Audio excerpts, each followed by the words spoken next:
And welcome back to Block TV, time for Crypto Crunch. And today, we're joined from around the globe by two leading journalists in the crypto and blockchain space to hear their takes on the top stories of the day and the week, and perhaps offer us a glimpse under the hood of journalism in this ecosystem. Now, from Ireland, very happy to be joined by cryptocurrency and blockchain journalist from CCN, Conor Maloney. Hello to you, Conor. Hi, how are things? How are you doing? Hello. And from Helsinki, also joined by finance magnates Rachel McIntosh. And we asked both of you, hello, Rachel.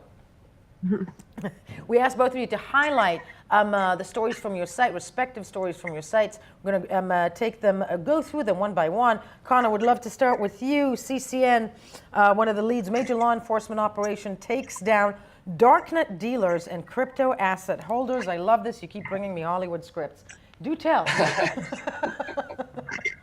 do. So yeah, it's just another interesting kind of development in law enforcement regarding crypto and kind of in the ongoing dark web crackdown that we're seeing in general. So this is a major sort of operation by J-Code, which is the Joint Criminal Opioid and Darknet Enforcement group, which is consisted mostly of US law enforcement agencies, right, but also of Europol. This was a pretty big operation. They made 61 arrests. They executed 65 search warrants. They seized in those search warrants just shy of 300 kilograms, or about a third of a ton of narcotics. I think 61 or 51 firearms. Yes. They also seized, so obviously you get a lot of contraband. They also seized over $7 million in a mixture of cash, cryptocurrency, and gold. So $4.5 million worth of cryptocurrency assets were seized in this operation from the alleged opioid traffickers. And do we have any idea how long the investigation into this went on? That is a good question. I know it's kind of a follow-up to an operation that went on last year. So I would think less than a year, but maybe don't quote me on that. So this particular operation was called Operation Saboteur, kind of a play on words of the Tor browser, and it may be related to a recent vulnerability that was discovered in the Tor browser, which is used for online anonymity and also in general to browse the dark web.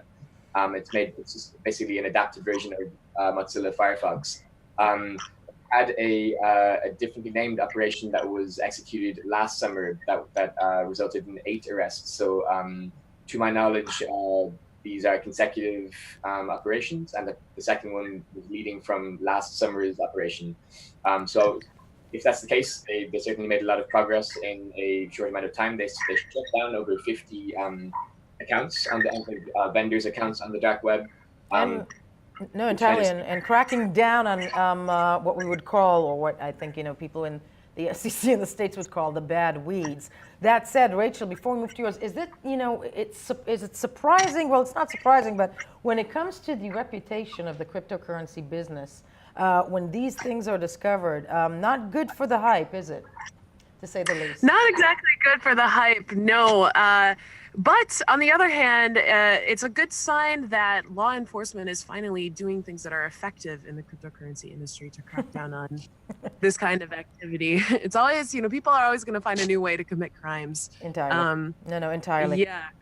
Yeah, it's gotten quite a bit harder, I think, for people who use Bitcoin and other cryptocurrencies to do things like buy drugs with them. And speaking of like buying drugs with them, definitely, but also, to strip away that reputation, I think, of the business is something that actually, is being made. We're making headways in that. I'm looking at finance magnates, though, and, you're touching on a story that we've also dealt with quite a lot here in the last week. At Block TV, IEOs could revive the token sale industry despite Bittrex raid debacle. That said, the whole notion of IEOs, which is like the the refurbished ICO, isn't it in many ways? It's a little, it's kind of like a rebrand of the ICO, but there are actually some benefits to holding an IEO compared to an ICO. So my friend and commentator Jeff Coyne was saying, if you're going to break into Fort Knox, would you steal the TVs? Probably not. So if you're hosting an IEO on an exchange instead of just hosting an ICO by some company that's developed its own platform, right, hackers probably aren't going to be so interested in stealing the new tokens that are being sold from the IEO. Excuse me. So in that sense, it could be more secure. And exchanges also have the benefit of some regulation, depending on the exchange, of course. and generally added, more experienced security professionals who are working on the team. So it could revive the token industry, but we've got to see. We've got to see. Indications, though, if you were asked to predict, can it revive it? Looking good or bad thus far? Well, I mean, I think that it's something that's been kind of picked up by Binance and by Huobi as well. This IEO model, the token market isn't what it was. I think that's a good thing. I think it's a good thing that people aren't just kind of throwing money at all these projects that come around. But we could see a little bit of new life pumped into it with a newer, more regulated, secure model. Yes, exactly. With a little bit more suspicion on everybody's side. Connor, looking at CCN, and definitely the story that I think has dominated everybody's agenda here, at least for the last 10 days. Most of Bitcoin's trading volume is fake. Time to wake the, don't worry, it's not Bloomberg, so I'm going to say it, time to wake the fuck up.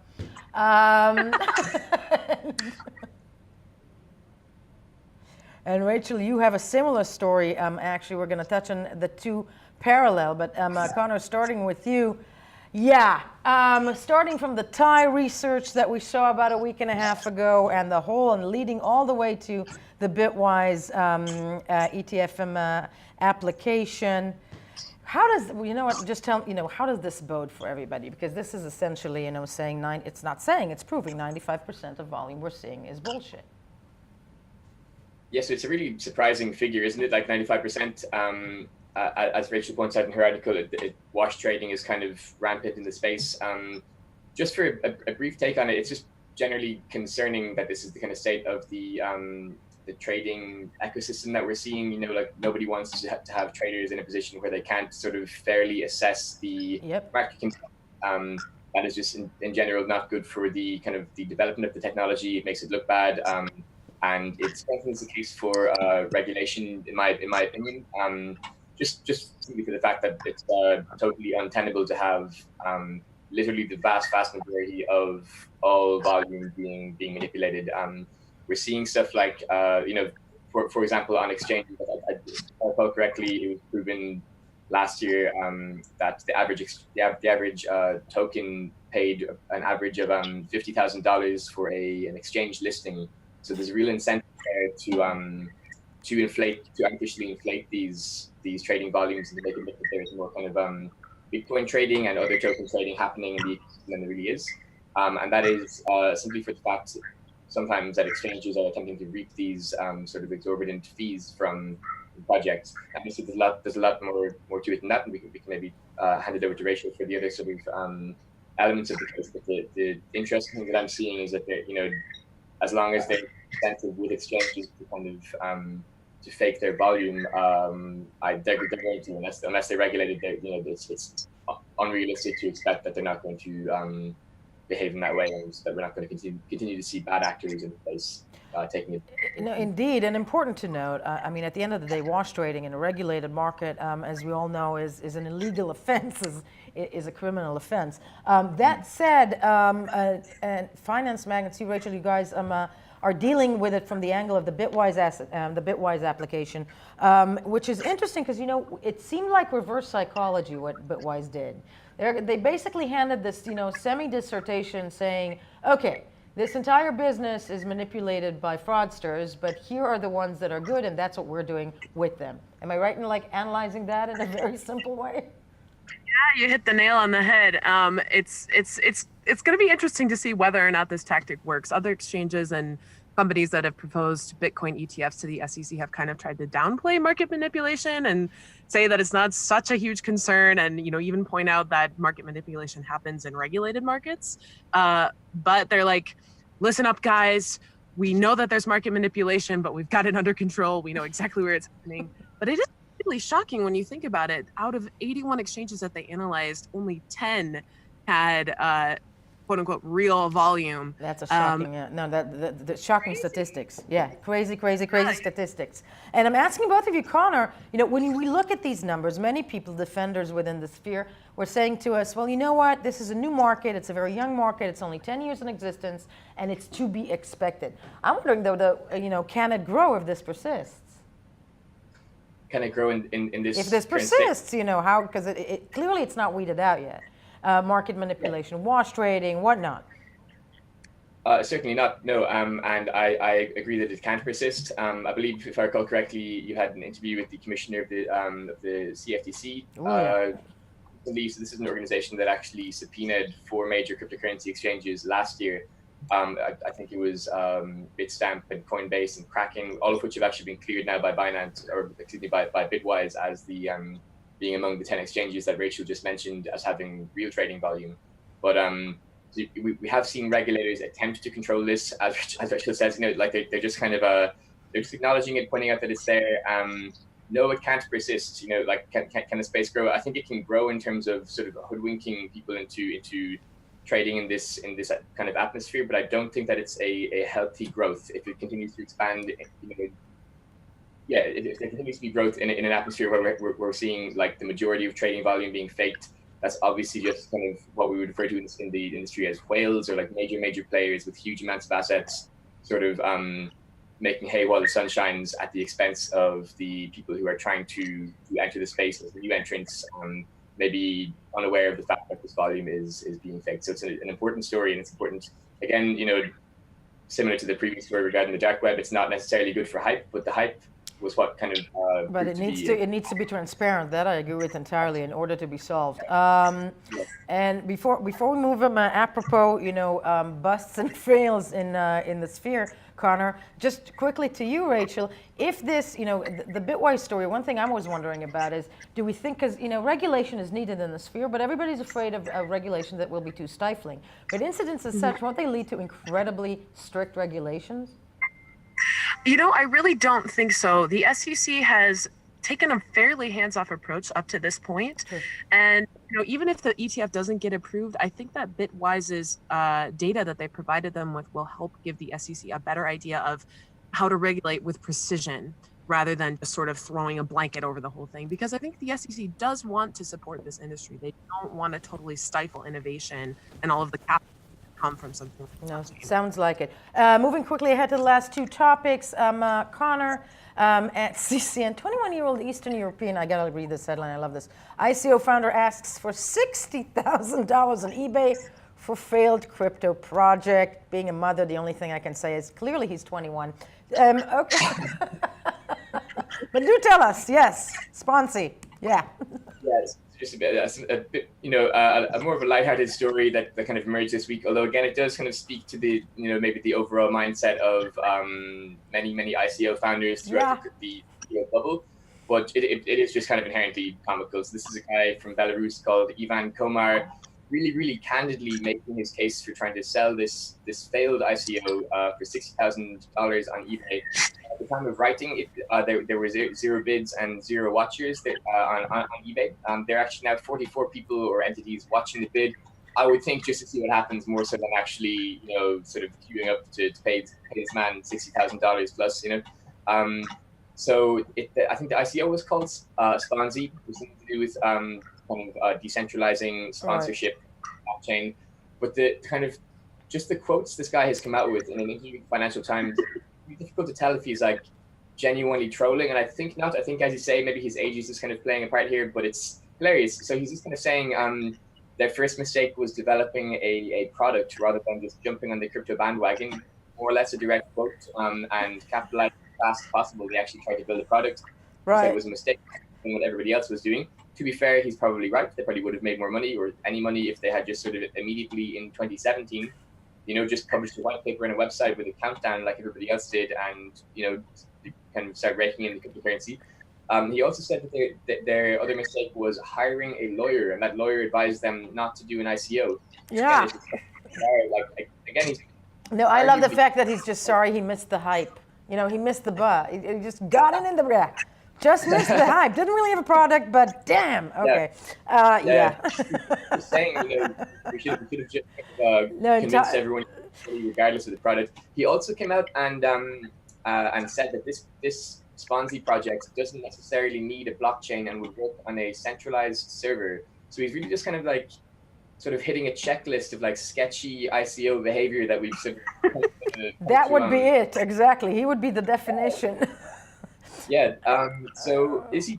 I don't think so, but I think it is. While it's a funny story, it just kind of shows this is the kind of the type of person that was making tens of millions, if not more, in 2017 and 2018, and maybe people of this age and level of experience as well were just genuinely just kind of banding together, making a website, and making huge ICOs that sort of are, in my opinion, tarnish the space and the kind of the notion of cryptocurrency fundraising for quite some time afterwards. No, it truly is a generation that gives millennials a good name.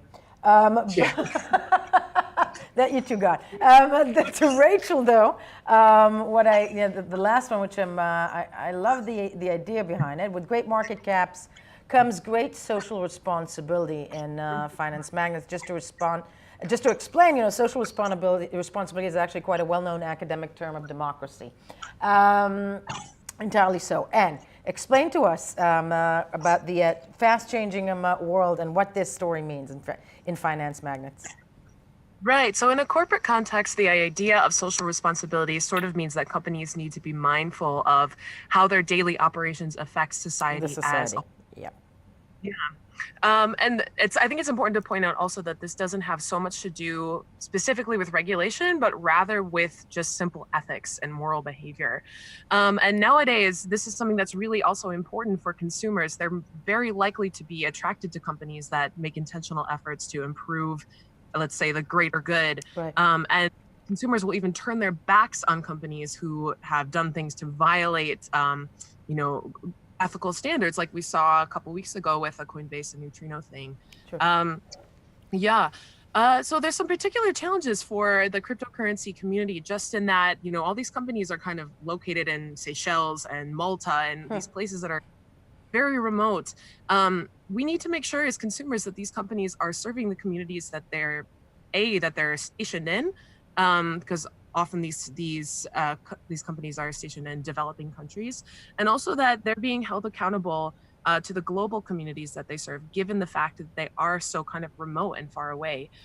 So having that global awareness in mind, that local awareness in mind is very important. And also the environment is a major concern for the cryptocurrency industry, especially given the fact that the Bitcoin network, by some measures, takes up as much energy as a small country, and there aren't so many. There definitely are a few, but there aren't so many environmentally friendly initiatives in terms of the Bitcoin mining industry, just to name one aspect of the cryptocurrency industry as a whole.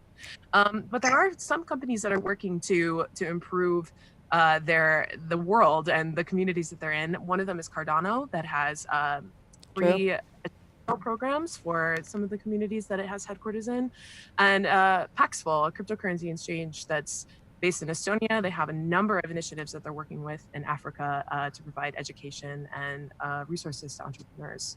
So basically the point is, sorry. No, I said go ahead. This would be that's the point of the article, the greater good. And look, I mean, ethics is a very, very fluid term in 2019, irrespective of which sector you work in. I think that's one of the things that we're facing. And indeed, when it comes to social responsibility, the idea behind blockchain, is something that, I do believe social responsibility can rise on. But this is, a great article in that respect of corporations, who operate without regulation need to assume ethics by themselves. Amen to that. Rachel and Connor, now that I've given a passionate speech, I really want to thank you both for joining us. That was, of course, CCN with the slew of what they're covering this week, as well as Finance Magnates, both to be checked out, and very important stories as this sphere is developing. Thank you both. This was Crypto Crunch for us, BLOCKTV. Needless to say, we will be right back. But before that, check us out on every social platform that you have, Facebook, Twitter, Telegram, and we'll be right back.